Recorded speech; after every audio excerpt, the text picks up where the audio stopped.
দেখেন এখন কাজ হইছে। চীন হুমকি দিছে যে আমরা ইরানের সাথে বাণিজ্য করব। যদি আমাদের এই বাণিজ্যে যদি কোনো বাদ সাধা হয় বা নিষেধাজ্ঞা দেওয়া হয়, তাহলে আমরা উল্টা ব্যবস্থা নেব। ওইদিকে কানাডাও হুমকি দিছে। ৭২ টা পণ্যে ৫০% শুল্ক আরোপ করছে এবং বলছে যে কানাডা থেকে গ্যাস এবং বিদ্যুৎ যাবে না আমেরিকায়। এখন আস্তে, আস্তে নরম হচ্ছে। এই নরম হওয়ার প্রমাণ হরমুজ চালুর বিনিময়ে নিষেধাজ্ঞা তোলার প্রস্তাব যুক্তরাষ্ট্রের।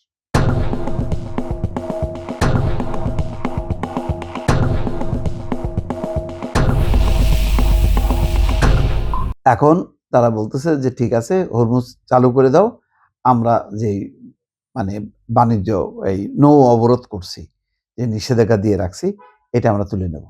এটা কিন্তু ইরানকে দেখাচ্ছে সামনে, কিন্তু আসল ঠেলাটা হচ্ছে চীনের। চীন ঠেলা দিছে। চীনের হলো ইরানের ৮০% তেল কেনে হচ্ছে চীন এবং সস্তায় এইরকম সুযোগ সে আমেরিকার কারণে মানে হারাবে কেন? আর সে তার মতন করে করবে। আমেরিকার সাথে কি বিরোধ আছে না আছে এটা নিয়ে চীনের ঝামেলা নাই। চীন হচ্ছে তার সাথে বাণিজ্য করবে। তোমার অন্য দেশের বিরোধ তুমি মিটাও। কিন্তু তুমি এমন কোনো মানে পরিস্থিতি তৈরি করতে পারবা না যেখানে অন্য দেশ ক্ষতিগ্রস্ত হবে। কারণ চূড়ান্ত অর্থনৈতিক অবরোধ বা যুদ্ধ ঘোষণা করার পর মানে ভাবটা এই যে বিশ্বের কেউ আর মানে ইরানের সাথে যোগাযোগ করবে না। তো কেন? আমেরিকার এই নির্দেশ শুনবে কেন? কাতারও তো বলছে যে এটা কোনো সমাধান না। আলাপ আলোচনার মাধ্যমে বিরোধটা মীমাংসা করতে হবে। এখন ঠেলা খেয়ে এই প্রস্তাব দিচ্ছে যে যুক্তরাষ্ট্র ইরানের সঙ্গে নতুন এক সমঝোতার প্রস্তাব দিয়েছে। প্রস্তাব অনুযায়ী ইরান হরমুজ প্রণালী পুনরায় খুলে দিলে এবং মধ্যপ্রাচ্যে তাদের আঞ্চলিক মিত্র এবং প্রক্সিদের হামলা বন্ধ করলে ওয়াশিংটন সদ্য শুরু করা অপারেশন ইকোনমিক আউটকাস্ট বাতিল করবে। অর্থাৎ সম্প্রতি যে সর্বোচ্চ অর্থনৈতিক অবরোধ সেটা বাতিল করবে, ইরানের উপর আরোপিত সব নিষেধাজ্ঞা তুলে নেবে এবং দেশটির বিরুদ্ধে চলমান নৌ অবরোধও শেষ করবে। এদিকে মার্কিন পররাষ্ট্রমন্ত্রী মার্কো রুবিও জানিয়েছেন যুক্তরাষ্ট্র খুব শীঘ্রই ইরানে হামলা চালাবে এমন সম্ভাবনাও নাই।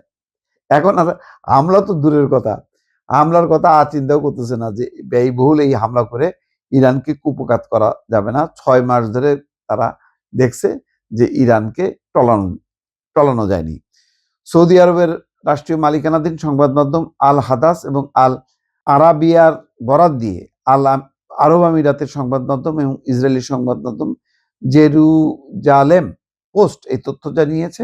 সৌদি সংবাদ মাধ্যম দুই একটা জ্যেষ্ঠ সূত্রের বরাতে এই তথ্য প্রকাশ করেছে।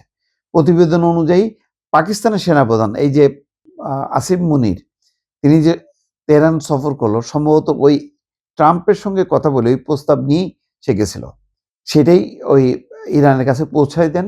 তেহরানে মুনির ইরানের সুপ্রিম ন্যাশনাল সিকিউরিটি কাউন্সিলের সচিব মহসেন রেজাইর সঙ্গে বৈঠক করেন। বৈঠকটিকে একটি স্পষ্ট এবং সিদ্ধান্তমূলক আলোচনা হিসেবে বর্ণনা করা হয়।